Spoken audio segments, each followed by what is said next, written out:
Good morning, friends. Stevie from South Dakota. There's just so much to talk about.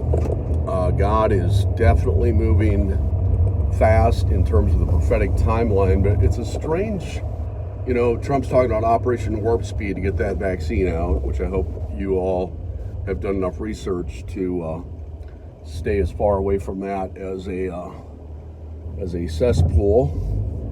But at any rate, the perception of time as it comes to me is that it's kind of a contradiction in a sense. It's that the prophetic timeline is moving so fast, and obviously since C-19 began, that just really stepped up every aspect of the completion and fulfillment of the New World Order, okay? And the New World Order, again, will be the last Gentile empire, and it will be presided over by the Antichrist and false prophet. So from that standpoint, like I said, we're in Operation Warp Speed now, just trying to use, modern terminology to describe biblical concepts, biblical ideas that have obviously been around for 2,000 years, but are as relevant today as the modern language that we use to describe it.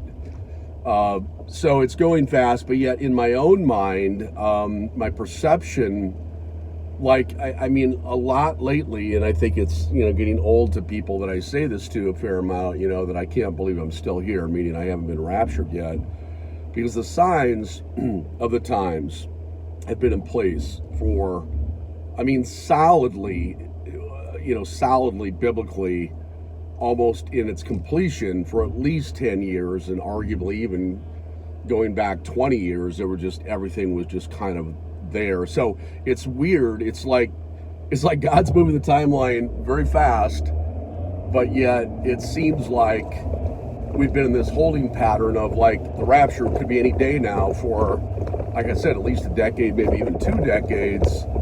Beautiful maple tree there.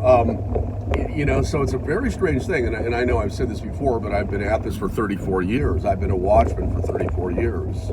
I've been watching for the return of Jesus Christ for 34 years, and I've been talking about the rapture consistently for 34 years. I realize I probably, and obviously I try to see things from all perspectives, including obviously unbelievers' perspectives. Obviously there's a little bit of this, the sky is falling, and then the sky doesn't fall. In other words, I've been saying this for 34 years, which in human terms is a long time. In God's eyes, it's not a very long, it's a blink of an eye. So in other words, I can understand why people that I've known might feel a little bit like, well, here you go, crying wolf again, all the signs are here, and, but yet 10 years later, here we still are, type thing, okay? I definitely am sensitive to that. I'm definitely aware of that, which is partly why I say, including myself, I'm aware of this. It's and I say, God, Job contended with God, but in a reverential way. So in other words, I'm not disrespecting God when I say, Lord, you have to be coming soon. How much longer? Because you said, Lord, that these things would be in place, and to look up, our redemption draws near. And Lord, I know you're not a liar, and I know your word is true. Prophecies are always fulfilled 100%. So it's just, I'm telling you, I think because this is the most incredible time in human history, other than when Jesus Christ was born into the world and did his ministry, and then went back to his Father in heaven to be at his right hand, this is the most astonishing time to be alive. And God says that I'm not willing that any should perish, but that all should come to a saving faith. And so the reason I believe, in fact, I think it's honestly the only reason this is being drawn out, because like I said, 10 years ago, it was like, okay, any day now. And by the way, most people that are into this field, whatever, they wouldn't be honest about that. They wouldn't go, oh yeah, 10 years ago I was writing get ready, because, it could be today, tomorrow, the next day. I'll say that. I've been, like I said, I've been thinking about the rapture for 34 years, but definitely, like I said, 10 years ago, it was like signs and symbols, crescendo, everything was in place and happening like it is today. With today, the only difference really being is that we have more of 2010, but now we have this C virus thing, which obviously is all part of this narrative of the Revelation 13 mark in the hand right hand in the forehead. So that's really getting down to the last of the last of the last days. But as I was saying, though, that God is amazingly patient, and he knows the tribulation period is going to be brutal. He doesn't want people to suffer unnecessarily. Obviously, Jesus promised persecution to those who would follow him. But as I keep reminding myself and others, persecution can oftentimes basically be indistinguishable from God's wrath. But there's a big difference. Sometimes not so much a physical difference, but the big difference, obviously, is persecution comes to those who believe in Jesus.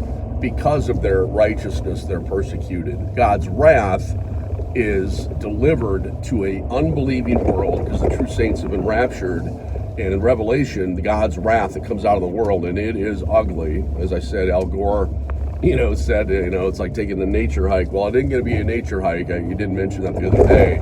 Through the book of Revelation, it's going to be a brutal Holocaust at times, practically infinity.